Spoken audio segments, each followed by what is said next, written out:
Hello and welcome back आप सभी का फिर एक बार। और ये है एनआईएसएम रिसर्च एनालिस्ट का लास्ट चैप्टर का question bank, legal and regulatory environment. तो ये चैप्टर शुरू करने से पहले मैं एक बात बताना चाहता हूँ, बहुत ही अच्छा लग रहा है, आपका रिस्पांस भी अच्छा आ रहा है इसमें। मतलब एक नया कुछ शुरू करने में जो मदद मिलती है वो मिली है, पर रिस्पांस क्या है इतना भी अच्छा नहीं है, पर फिर भी ठीक है नए नए के हिसाब से। पर ये एक बात बताना चाहता हूँ कि अगर किसी को क्या बोलते हैं पीडीएफ चाहिए होगी सॉल्व क्वेश्चन आंसर की, प्लीज़ मुझे इंस्टा पे डीएम कर देना।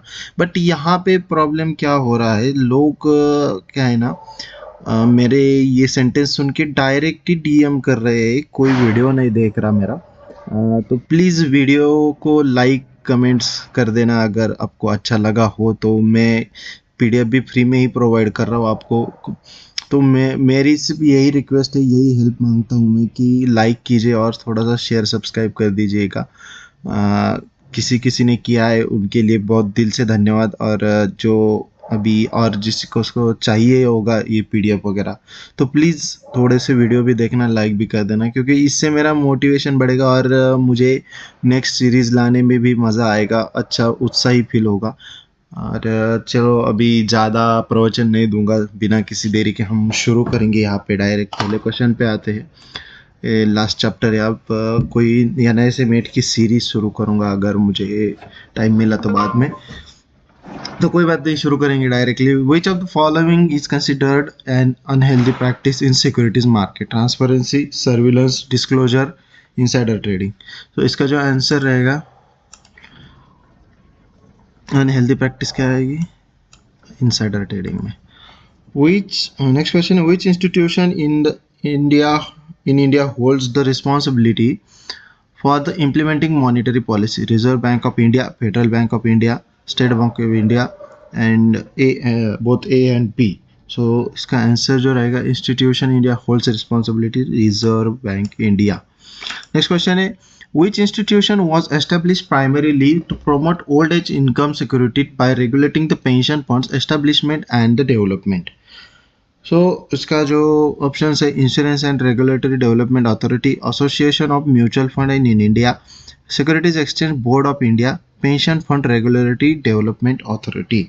सो इसका जो आंसर रहेगा PFRDA, pension fund regulatory development authority. Next question है, विच नहीं, what is the code of conduct of the research analyst?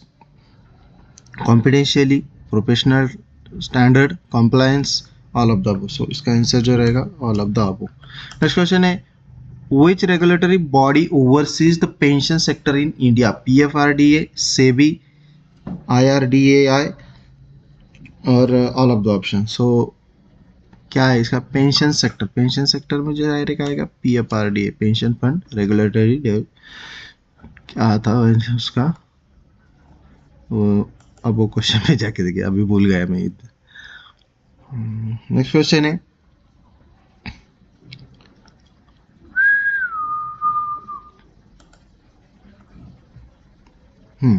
which entity is primarily responsible for the promoting investor education and training intermediaries within a securities market? RBI, SEBI, Ministry of Finance, national stock exchange. So यहाँ पे answer क्या रहेगा? SEBI। Next question है, which function are primarily associated with the Reserve Bank of India? Regulation and supervision of the financial system, issuance of currency, management of monetary policies, all of the option. So यहाँ पे answer जो रहेगा all of the option. Next question है, which responsibilities fall under the jurisdiction of the Department of Economic Affairs? Formulating and monitoring India's economic policies, managing the government of India's expenditure, holding the matters concerning the both direct and indirect taxes, overseeing the systematic approach to disinvestment and privatization of the public sector undertakings. So इसका जो answer रहेगा, formulating and monitoring India's macro economic policies. Next question है, Which department responsible for the managing both direct and indirect taxes? So taxes में आता है तो क्या आएगा यहाँ पे, रिवेन्यू आएगा। तो क्या क्या है ऑप्शन है, department of expenditure, department of economic affairs, department of revenue और डिपार्टमेंट ऑफ फाइनेंशियल सर्विस। हो टैक्सेस मतलब रिवेन्यू जनरेशन रहेगा, तो रिवेन्यू जनरेशन मतलब क्या रहेगा, department of revenue. Next question है, are the stock exchanges by law standardized across all exchanges and required approval from SEBI? सो इसका जो आंसर रहेगा फॉल्स। नेक्स्ट क्वेश्चन है, which department under the Ministry of Finance manage India's economic policies, union budget preparation and capital market operation? Department of Financial Service, Department of Disinvestment, department of economic affairs, department of revenue. So इसका जो answer रहेगा department of economic affairs.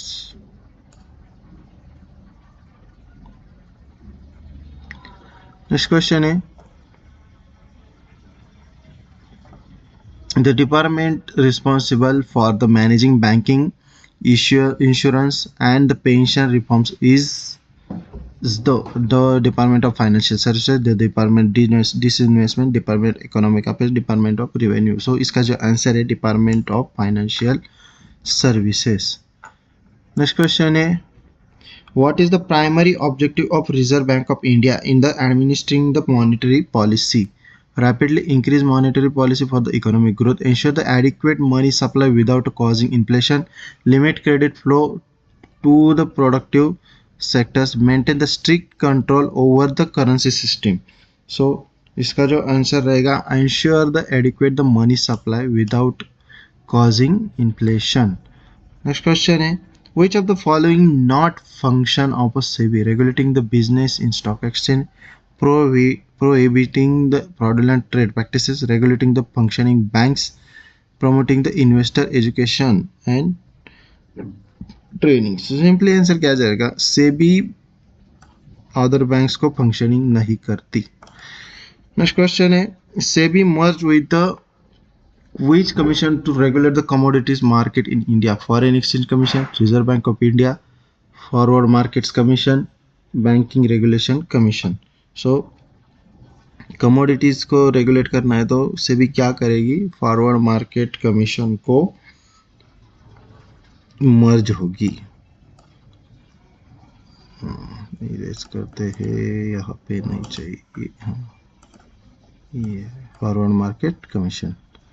Next question है, what is IRDAI is primarily mission concerning the insurance sector, increasing the profit margin for the insurance company, promoting orderly growth and ensuring the policyholder protection, limiting the scope of the insurance product, regulating the reinsurance business only।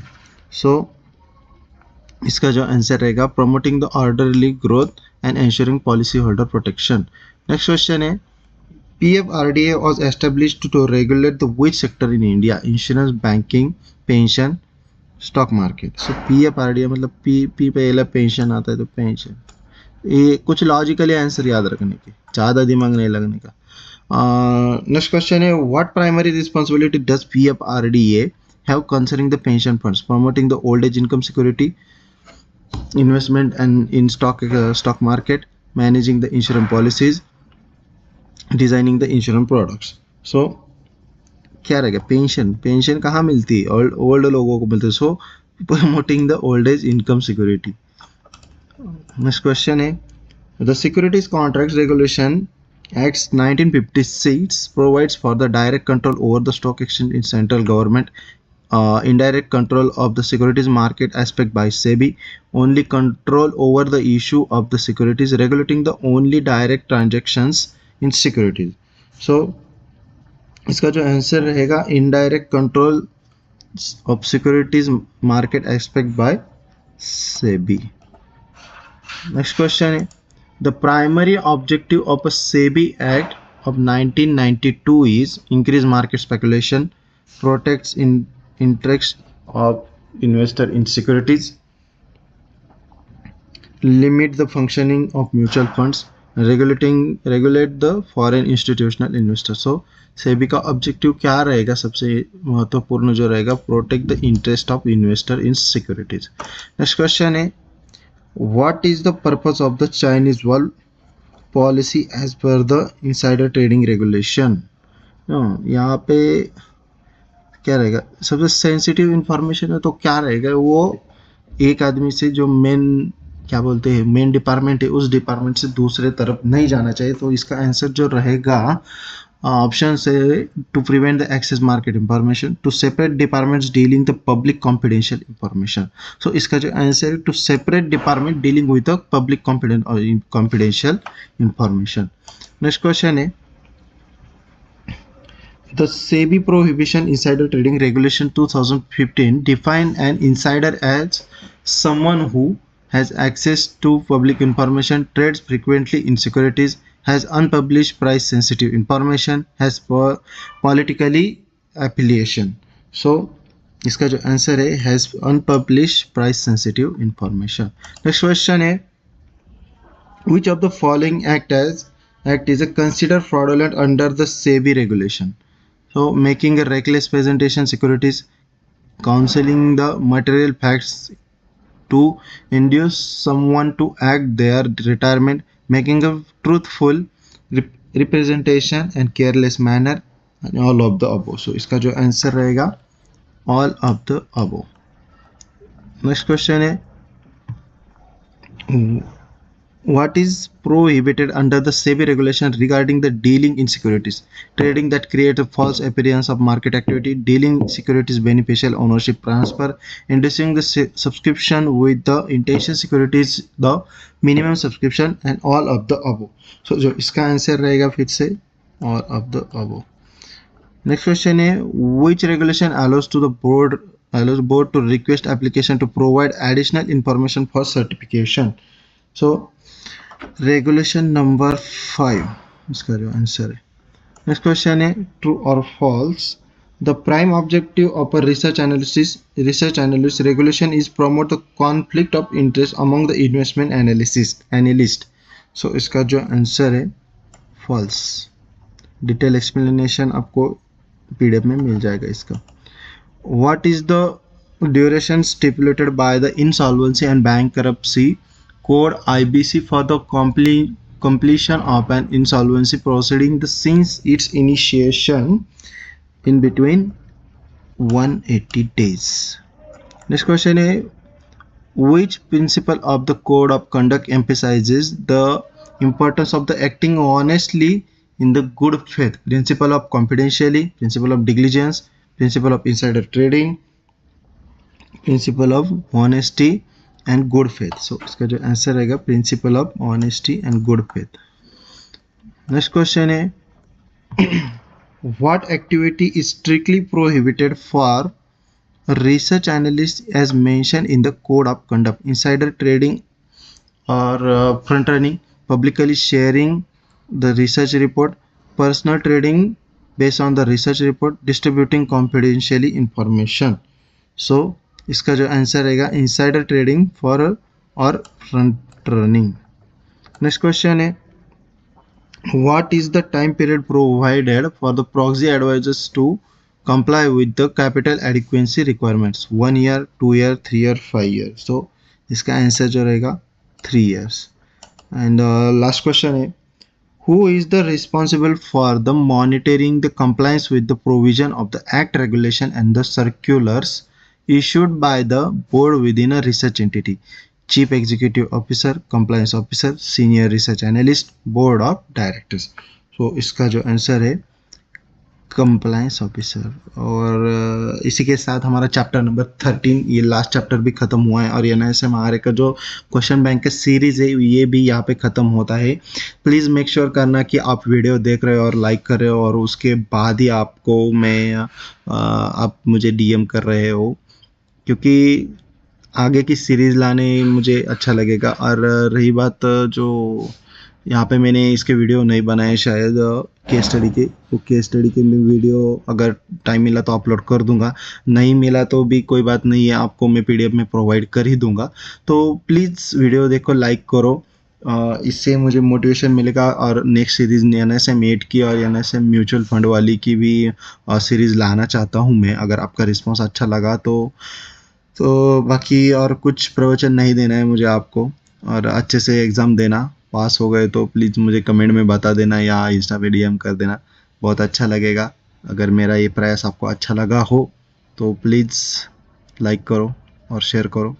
Thank you so much. मिलते हैं फिर से कोई नई series में, और regular market analysis के, कुछ ट्रेड एनालिसिस के जो वीडियो है बीच बीच में अपलोड कर दूंगा मैं, क्योंकि मैं मिनिमम अमाउंट से ट्रेड तो कर रहा हूँ।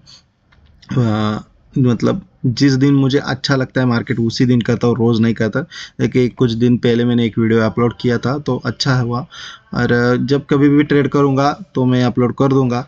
और मिलेंगे फिर से, तब तक के लिए bye bye. Keep learning, keep trading, bye.